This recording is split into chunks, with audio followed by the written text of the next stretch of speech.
Part 1. For more than 100 years, the Galactic Concord had kept peace among its many member species. It was not always easy, but the Concord had rules, shared knowledge, and a strong promise to protect one another. Earth had joined this alliance 50 years ago, full of hope.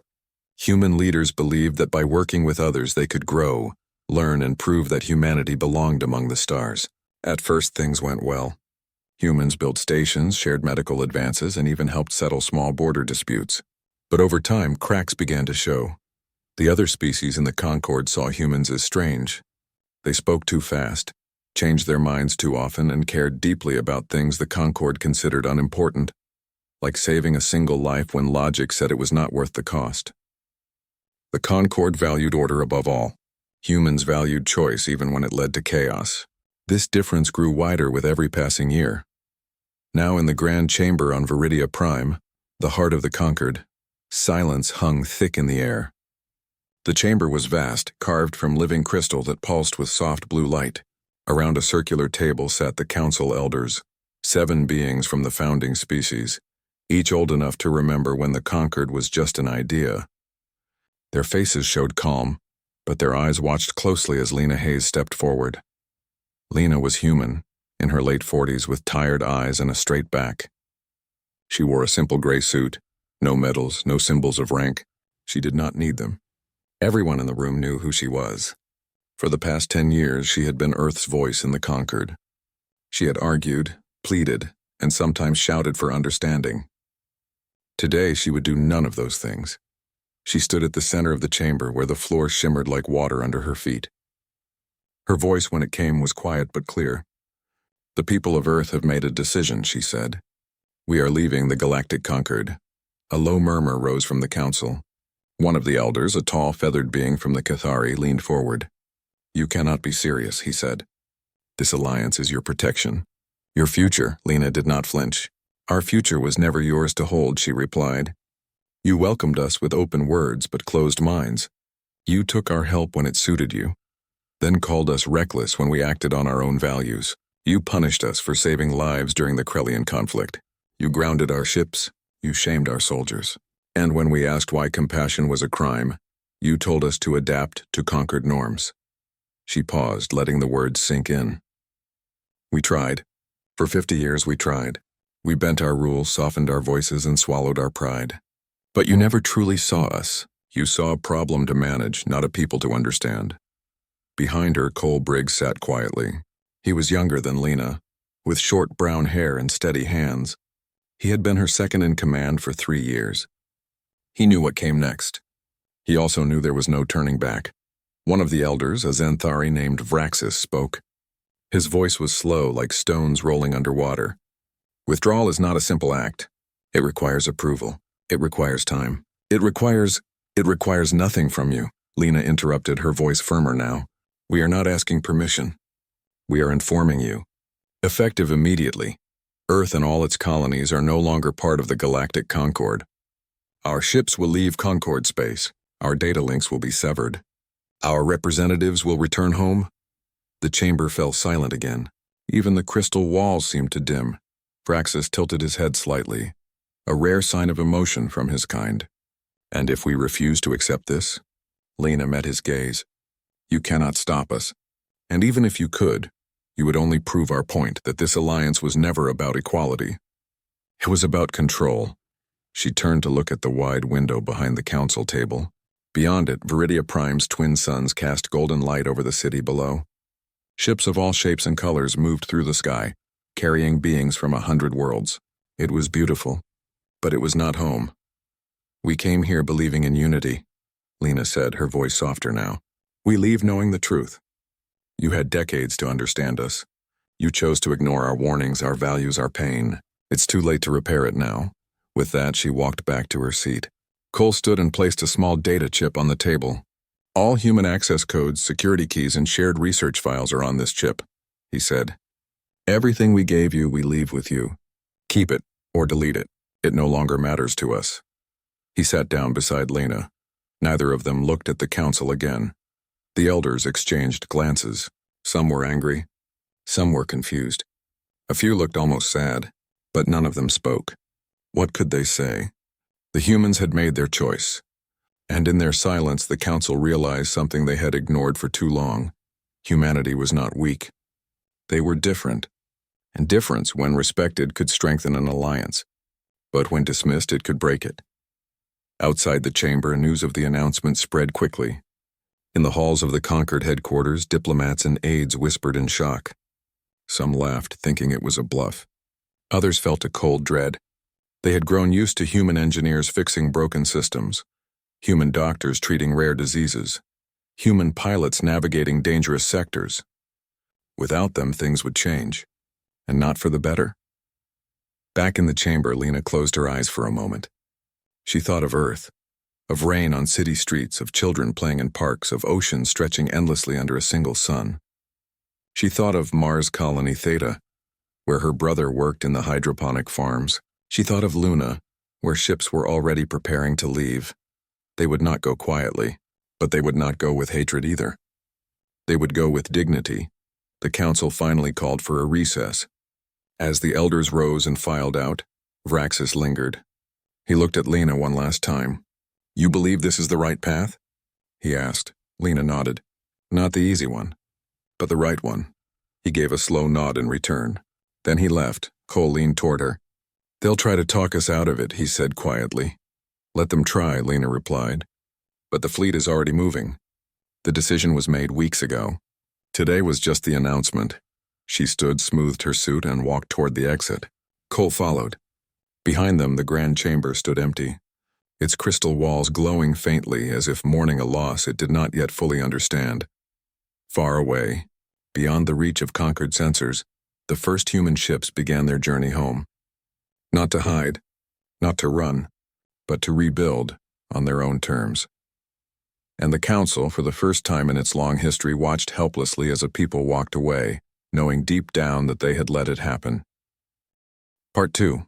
5 years earlier, the Krellian conflict had begun as a small border dispute between two non-member systems. No one expected it to grow. But when refugee ships started arriving at the edge of conquered space, packed with wounded civilians and burning with radiation, things changed fast. The conquered council declared the area off-limits. No ships were to enter. No aid was to be given. The official reason was neutrality. The real reason was fear. But humans did not see neutrality as standing by while people died. Captain Elena Ruiz, then commanding the Earth Patrol vessel, Aurora Dawn, received a distress call from a medical station near the conflict zone. The station was not conquered property. It was run by a group of independent doctors, many of them human. They were out of power, out of medicine, and under fire. Elena did not wait for orders. She turned her ship toward the station. Her crew did not argue. They knew what was right. When the Aurora Dawn arrived, it found the station half destroyed. Fires burned in the corridors. Children huddled in sealed rooms, breathing recycled air that was running thin. Elena's team worked for 3 days straight, evacuating everyone they could. They saved over 2,000 lives. Among them were Krellians, Vexans, even a few Concord citizens who had been caught in the crossfire. But when they returned to conquered space, they were not greeted as heroes. They were met by armed patrol ships and ordered to stand down. The council accused Elena of violating interstellar law. They said she had risked the peace. They said she had acted without authority. They stripped her of rank, confined her crew, and held a public trial. The human delegation protested. Lena Hayes spoke for hours in the Grand Chamber, arguing that saving lives was not a crime. But the council would not listen. To them, rules were more important than people. In the end, Elna and her officers were declared guilty in absentia after Earth refused to hand them over. The Conquered grounded all human military vessels for 6 months as punishment. That was the moment trust began to die. Now, back in the present on Mars Colony Theta, Derek Owens wiped sweat from his brow as he tightened a bolt on the side of a civilian transport ship. The ship was old, built for hauling cargo between Mars and the asteroid belt, not for deep space. But with a few changes, better shielding, extra fuel tanks, a patched-up navigation core, it could make the jump beyond the solar system. His hands moved quickly. He had been an engineer for 20 years. He knew every wire, every valve, every weakness in these old hulls, and he knew time was running out. Behind him, his daughter Maya stood in the doorway of the hangar bay. She was 10 years old, small for her age, with wide eyes and messy brown hair. She held a worn plush dog in one arm, the same one she'd had since she was 3. "Dad," she said softly, "are we really leaving?" Derek stopped working. He turned and knelt so he was at her eye level. "Yes," he said. "We are, forever?" He hesitated. "I don't know, maybe. But we're not running away, Maya. We're choosing something better." "Better than what?" "Better than being told we're wrong for caring too much." He reached out and brushed a strand of hair from her face. "Remember what your teacher said last week? About how the conquered thinks feelings get in the way of good decisions?" Maya nodded. "Well, we don't believe that. We believe feelings are why we make good decisions. That's why we have to go." She looked down at her dog. "Will Mr. Barks come with us?" Derek smiled. "Of course he will. He's part of the family." She smiled back just a little. Then she walked over and sat on a crate watching him work. She didn't say anything else. She didn't need to. Across the colony, others were doing the same. Families packed what they could. Farmers shut down their greenhouses. Teachers erased lessons from school tablets. Everyone knew the plan. No one spoke it aloud, but they all understood. Earth was calling its people home. On Luna, inside a hidden dock beneath the Sea of Serenity, Captain Elena Ruiz stood on the bridge of a newly refitted ship, also named Aurora Dawn, in quiet defiance. This one was faster, stronger, built from salvaged parts and secret designs. It was not a warship, but it was ready. Elena had spent the last 5 years in exile, training pilots, designing escape routes, and waiting. She never thought she'd be leading an exodus, but here she was. Around her, crew members moved with purpose. No one shouted. No one panicked. They had trained for this moment in silence, knowing the Concorde might be watching.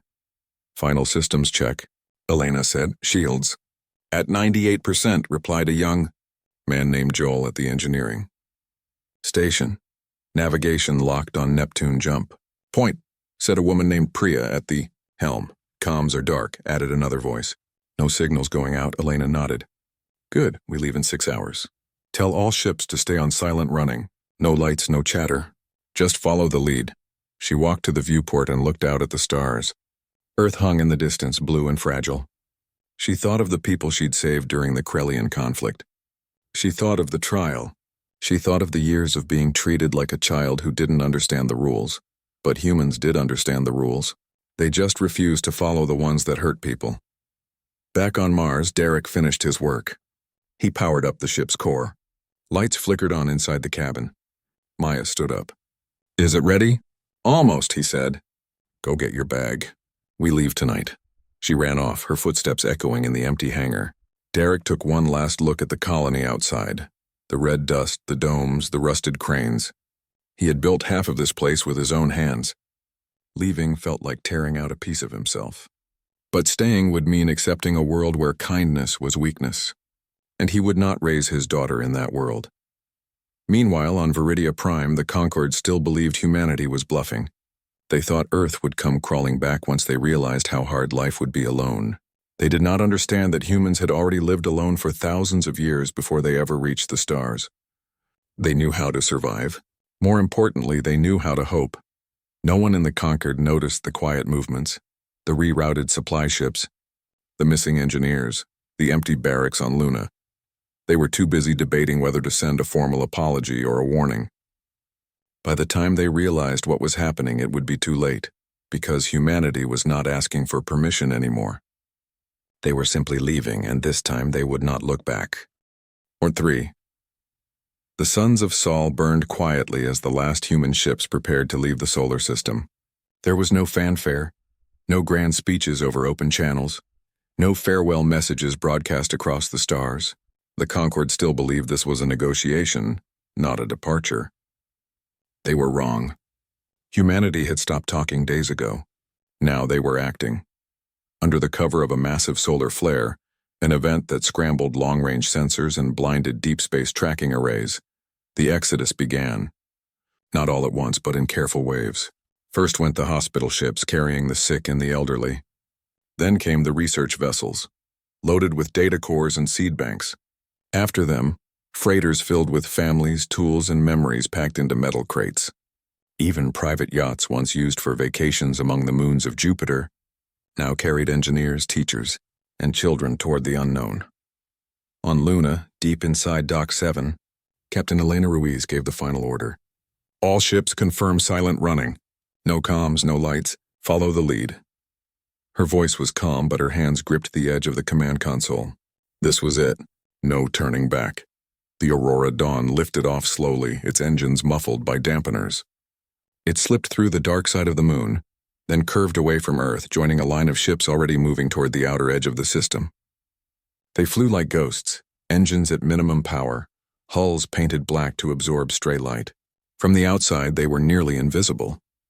Back on Mars Colony Theta, Derek Owens guided his transport through the thin red sky.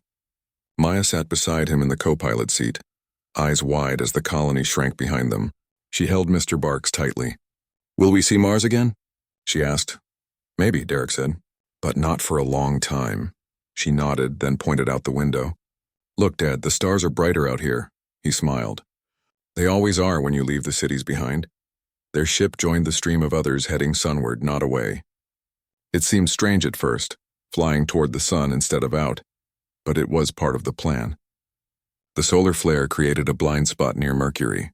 By skimming close to the star, they could hide their heat signatures in the glare. Once past it, they would swing wide and jump beyond Neptune, where the real rendezvous point waited.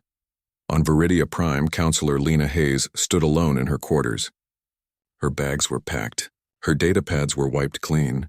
In her hand, she held a small wooden bird, carved years ago by her father back on Earth. It was smooth from years of handling.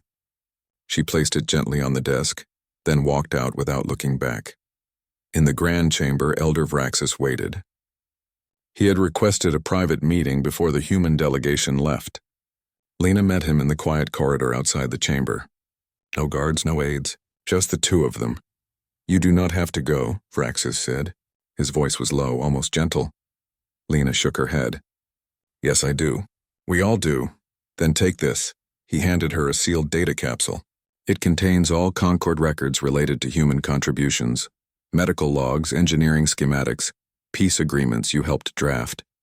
It is yours, not as a gift." As a return, she took it. "Thank you. You changed us, Lena Hayes," he said. "Even if we did not show it." She looked at him for a long moment. "Maybe one day you'll understand why we had to leave. Not because we hated you, but because we loved what we were too much to let you erase it." He did not reply. He simply bowed his head slightly, the highest sign of respect his people offered. Lena turned and walked away. She did not look back. Far from Viridia Prime, near the icy rings of Neptune, the first wave of human ships gathered. They formed a loose circle around a single point in space, a jump coordinate calculated weeks earlier. The spot was empty, dark and cold, but it was free. No conquered laws, no oversight, no judgment. Captain Ruiz stood on the bridge of the Aurora Dawn, watching the fleet assemble on her screen.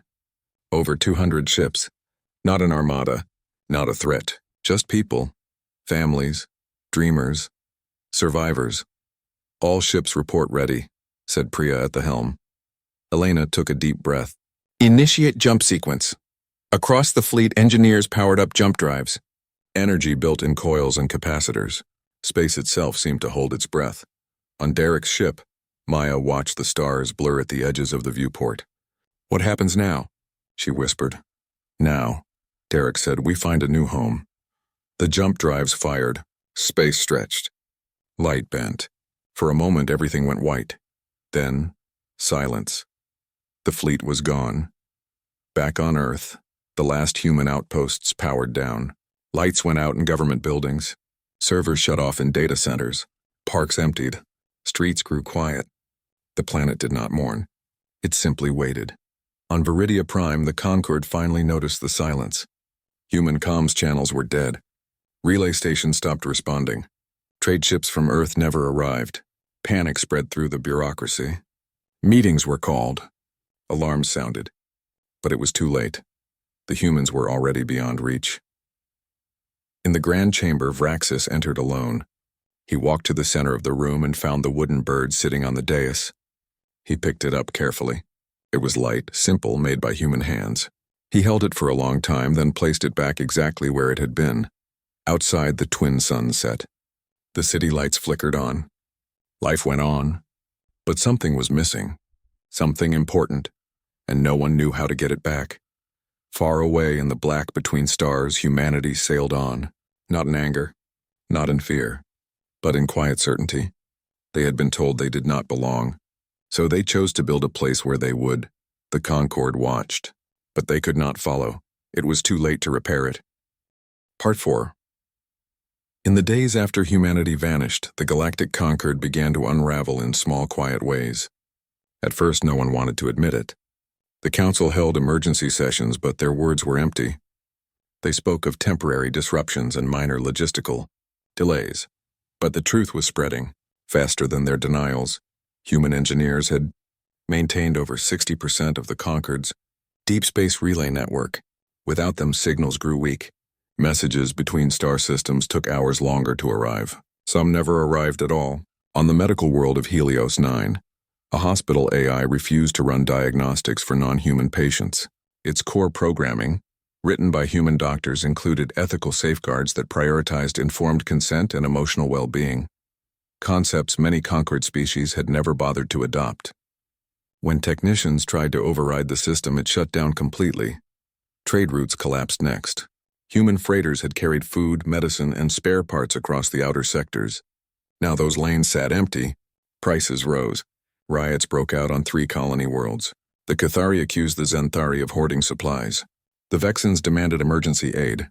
The Council scrambled to respond, but they had no one who understood the old human shipping logs or the routing codes hidden in the navigation archives. Worst of all, the silence from Earth was absolute. No broadcasts. No distress calls. No last-minute pleas to return. It was as if humanity had never existed. In the Grand Chamber, tension grew thick. Some elders argued that humans were replaceable. "We will train our own engineers," said the Cathari delegate. "We will rebuild the networks ourselves." But others knew it would take decades. Human innovation had always been fast, messy, and full of trial and error. The Concorde preferred slow, perfect solutions. That was why they had never built anything as clever or as flawed as a human mind. Elder Vraxis said little during these meetings. He watched. He listened. And he remembered Lena Hayes's words. "You had decades to understand us." Now he wondered if they ever truly tried. One evening, alone in his quarters, Vraxis accessed the data capsule Lena had left behind. Inside were not just technical files, but personal logs, recordings of human children learning to speak, songs from Earth cities, footage of farmers planting crops under open skies. He watched a short clip of a human funeral, where people stood in the rain and shared stories about the one they lost. There were tears. There was laughter. There was no ritual, no script, just raw, honest grief. He had never seen anything like it. The next morning, he called for a special session of the council. All 7 elders gathered, their faces unreadable. Vraxis stood at the center of the chamber, the wooden bird in his hand. "We made a mistake," he said. His voice was calm but firm. "We saw human emotion as weakness. We called their compassion reckless. We punished them for saving lives. And now they are gone," a Cathari elder scoffed. "They chose to leave. That was their decision." "Yes," Vraxis replied, "but we gave them no reason to stay. We demanded they become like us. We never asked what we could learn from them." He placed the wooden bird on the table. "This is not technology. It has no function, no value in trade, but it means something to them. It is a memory, a feeling, a piece of who they are, and we threw that away because we did not understand it." Silence filled the room.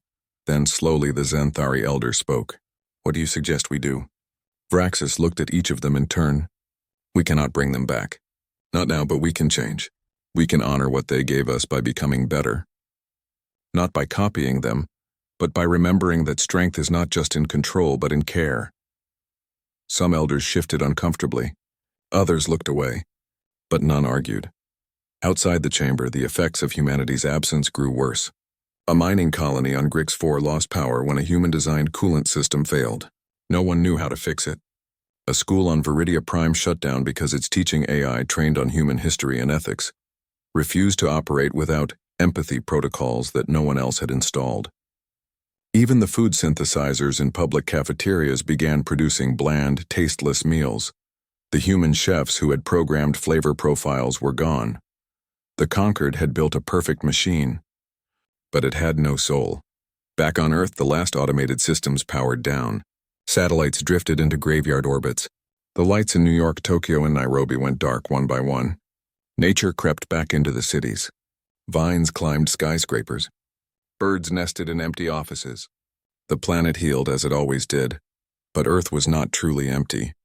Small groups remained, those too old to travel, those who chose to guard the homeworld, those who believed someone should stay to remember. They lived quietly off the grid, watching the stars and wondering if their people were safe. Far beyond the solar system, the human fleet traveled through uncharted space. They did not broadcast their location. They did not send signals home. They moved like shadows, searching for a world that felt right. On the Aurora Dawn, Captain Ruiz reviewed star maps with her team. They had passed through 3 jump points already. Each one took them farther from everything they knew. But with every light year, they felt freer. Derek Owens taught Maya how to read star charts. She asked questions about gravity wells and oxygen levels. He answered patiently, proud of her curiosity. At night, she slept curled up near the engine room where the hum reminded her of home. No one knew what waited ahead. But for the first time in years, they were not afraid. Back in the Concorde, the Council finally admitted the truth in a closed session. "We have lost more than allies," Vraxis said. "We have lost a mirror. Humans showed us what we lacked. And instead of growing, we pushed them away." The words hung in the air like smoke. There would be no rescue mission, no grand apology sent across the void. The humans had made their choice, and the Conquered, for all its power, had to live with the consequences. They had the stars. They had the laws. They had order, but they no longer had hope. And that, more than anything, was what the humans had taken with them. Part 5. Light years from the last known Conquered beacon, the human fleet drifted into orbit around a quiet star. It was an ordinary star, yellow, steady, unremarkable. But what circled it stole their breath away. A single planet, blue and green, wrapped in white clouds, turning slowly in the sunlight. Scans showed breathable air, liquid water, rich soil, and no signs of cities, ships, or signals. It was empty. And it was perfect. Captain Elena Ruiz stood on the bridge of the Aurora Dawn, watching the planet fill the main screen. Her crew was silent. No one cheered. No one cried. They just stared, as if afraid the vision might vanish if they moved too fast. After weeks of jumps through dark space, after rationing food and sleeping in shifts, after wondering if they would ever find a home again, they had. "Run final bioscan," Elena said. Priya at the helm tapped her console. "Atmosphere is 98% matched to Earth standard. Gravity is 0.96 G, no toxins. No hostile lifeforms detected." Elena nodded. "Send the all clear." Across the fleet, lights blinked in acknowledgement. Ships began powering down their jump drives. Engines hummed softly as they settled into stable orbits. This was not a military landing. It was a homecoming. On Derek Owens's transport, Maya pressed her face against the viewport. "Is that our new Earth?" she asked. Derek put a hand on her shoulder. "Not Earth, but maybe something just as good." He opened a channel to the fleet. "All colony teams prepare for surface deployment. Priority 1, water purifiers, seed vaults, and shelter frames. We build from the ground up. Down in the cargo hold, families gathered their belongings. Boxes of books, tools, family photos, and toys were loaded onto landing shuttles. No one rushed. There was no enemy here, no council watching. Just open land and open sky. The first shuttle touched down in a wide valley between 2 low hills. Grass swayed in a gentle wind. Birds, small feathered creatures with silver wings, rose from the trees at the sound of the engines. Derek stepped out first, boots sinking slightly into soft soil. He knelt and picked up a handful. It smelled like rain and life. Maya followed, Mr. Barks tucked under her arm. She looked around, eyes wide. "It's so quiet," she whispered. Derek smiled. "That's the best part." Above them, the Aurora Dawn hung in the sky like a guardian. Captain Ruiz watched from orbit as more shuttles descended. She thought of the trial, the exile, the long silence. None of that mattered now. Here they could start fresh, not as soldiers or diplomats, but as people. Back on Viridia Prime, the Grand Chamber sat empty most days. The council still met, but their debates felt hollow. Trade routes had been rerouted, relay stations patched with clumsy fixes, and medical AIs reprogrammed, but everything worked just a little worse than before. The Concord functioned, but it no longer thrived. Elder Vraxis often walked alone through the gardens behind the chamber.